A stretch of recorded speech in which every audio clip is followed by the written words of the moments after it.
जय श्री सीताराम हनुमान। ठीक, तो अपन को उद्देश्य प्रस्ताव देखना था।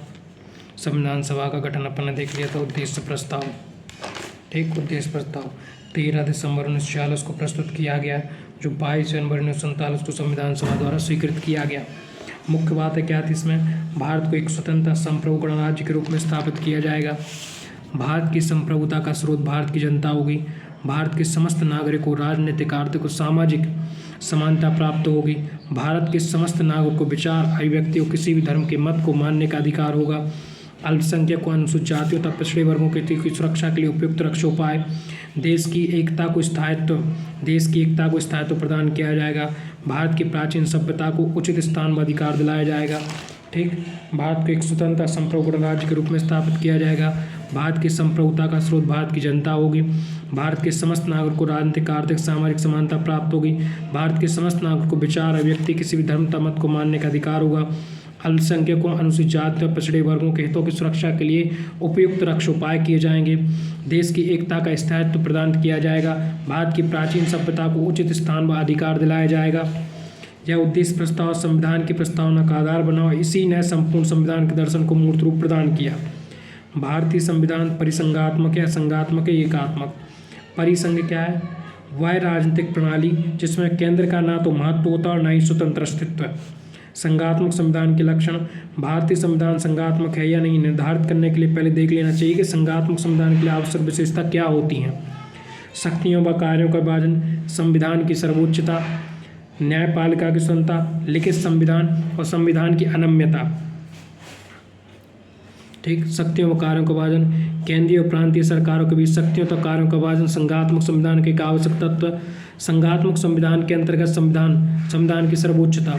संघात्मक संविधान के अंतर्गत संविधान का सर्वोच्च स्थान होता है क्योंकि संविधान में प्रांत तथा केंद्र के समझौते का उल्लेख है। लिखित संविधान, संघात्मक संविधान आवश्यक रूप से लिखित संविधान होता है। लिखित संविधान में ही शक्तियों तथा दायित्वों का बंटवारा होता है। संविधान की अनम्यता, लिखित संविधान स्वभावतः अनम्य होता है। संघात्मक ढांचे में देश की सर्वोच्च विधि का अनम्य होना आवश्यक है। लिखित संविधान स्वभावतः अनम्य होता है। संघात्मक ढांचे में देश की सर्वोच्च विधि का अनम्य होना आवश्यक भी है। न्यायपालिका की स्वतंत्रता, संविधान के उपबंधों का सही निर्वचन करने के लिए ऐसी संस्था की आवश्यकता होती है स्वतंत्र एवं निष्पक्ष हो। ठीक, इसके बाद भारतीय संविधान की एकात्मक विशेषताएं।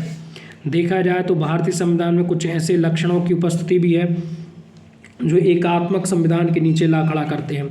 राज्यपाल की नियुक्ति, राज्य सूची पर कानून बनाने की संसद की शक्ति, आपात उपबंध, राज्यों को अलग होने का अधिकार नहीं, राज्यसभा में असमान प्रतिनिधित्व, राज्यसभा में नामांकित सदस्यों की नियुक्ति, दोहरी नागरिकता नहीं, अवशिष्ट शक्ति केंद्र के पास। ठीक, राज्यपाल की नियुक्ति, राज्य सूची पर कानून बनाने की संसद की शक्ति, आपात उपबंध, राज्यों को अलग होने का अधिकार नहीं, राज्यसभा में असमान प्रतिनिधित्व, राज्यसभा में नामांकित सदस्यों की नियुक्ति, दोहरी नागरिकता नहीं, अवशिष्ट शक्तियां केंद्र के पास होना। एकात्मक संविधान संशोधन की प्रक्रिया, साधारण बहुमत से, विशेष बहुमत से, संसद का विशेष बहुमत एवं कम से कम आधे राज्यों का दूर समर्थन। साधारण बहुमत, दोनों सदनों में उपस्थित मत देने वाले सदस्यों को आधे से अधिक की सहमति ही पर्याप्त है। यह संशोधन 368 के अंतर्गत नहीं माना जाएगा। इसमें अनुच्छेद 2, 3, 4, अनुच्छेद 75, 97, 105(3), 106, 125, 148 आते हैं। विशेष, जिन उपबंधों का संबंध भारत के संघीय ढांचे से है उन्हें छोड़कर 368 के अंतर्गत संशोधन माने जाने वाले शेष सारे उपबंध इसी वर्ग में शामिल है। विशेष बहुमत से संसद विशेष बहुमत कम से कम आधे राज्यों का ठीक पे अनुच्छेद, जिन्हें संसद विशेष बहुमत से कम आधे राज्यों का अनुसमर्थन प्राप्त होता है। अनुच्छेद 54, 55, अनुच्छेद 73, 162 और 241। संविधान संशोधन की चरण प्रक्रिया, भारतीय संविधान के अनुच्छेद 368 में संविधान संशोधन की औपचारिक प्रक्रिया बताई गई है। संशोधन का प्रस्ताव दोनों सदनों में किसी एक सदन में, 2 सदनों में विशेष बहुमत या आधे से अधिक तथा उपस्थित व मतदान करने वालों का 2/3, संयुक्त बैठक का प्रावधान नहीं। ऐसे विधेयक दोनों सदनों में पृथक पृथक पारित होना चाहिए। संघात्मक ढांचे से जुड़े विषय पर आधे से अधिक राज्यों का अनुसमर्थन प्राप्त होना चाहिए। सभी औपचारिकताओं के पश्चात विधेयक राष्ट्रपति के समक्ष प्रस्तुत किया जाता है। राष्ट्रपति संविधान संशोधन को अनुमति देने के लिए बाध्य। 24वां संविधान संशोधन 1971। संविधान संशोधन पर लागू सीमाएं। भारतीय संसद न्यायपालिका में इस प्रश्न पर बार बार टकराव होता रहा है कि अनुच्छेद 368 के माध्यम से किन खंडों को संशोधित किया जाता है और किन को नहीं। अनुच्छेद 1951 चंपकम दोराई राजन बनाम मद्रास राज्य सर्वोच्च न्यायालय शिक्षण संस्थाओं पिछड़े वर्ग के आरक्षण को समता के अधिकार का उल्लंघन माना, अवैध घोषित किया। संसद ने प्रथम संविधान संशोधन कर आरक्षण को वैध बनाया। शंकरी प्रसाद बनाम भारत संघ 1951 उच्चतम न्यायालय ने निर्धारित किया कि यदि 368 का प्रयोग करते हुए संविधान संशोधन किया जाता है तो अनुच्छेद 13(2) के अधीन विधि नहीं माना जाएगा। 1965 में सज्जन सिंह बनाम राजस्थान राज्य SC ने माना 368 के तहत मूल अधिकारों में संशोधन किया जा सकता है। केशवानंद बनाम केरल राज्य सुप्रीम कोर्ट ने 24वें संशोधन को वैध माना। 1980 में मिनर्वा मिल्स बनाम भारत संघ मामले में उच्चतम न्यायालय ने 368(4) और 368(5) को अवैध घोषित कर दिया। IR कोहिलो बनाम तमिलनाडु राज्य 2007 मामले में सुप्रीम कोर्ट ने पुनः संदेहों का निराकरण करते हुए दोहराया कि संविधान का आधारभूत ढांचा असंशोधनीय है।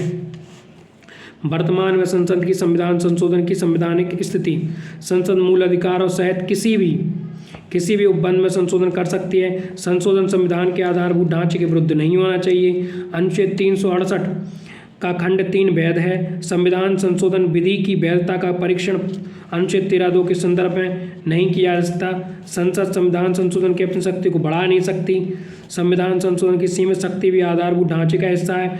आधारभूत ढांचे का सिद्धांत भूतलक्षी प्रभाव से नहीं भविष्य लक्षी प्रभाव से लागू। संविधान संशोधन 9वीं अनुसूची में शामिल कर दिया जाए तो न्यायपालिका न्यायिक पुनर्लोकन कर सकती है। ठीक, इसके बाद अपन देखेंगे कल। जय श्री सीताराम हनुमान।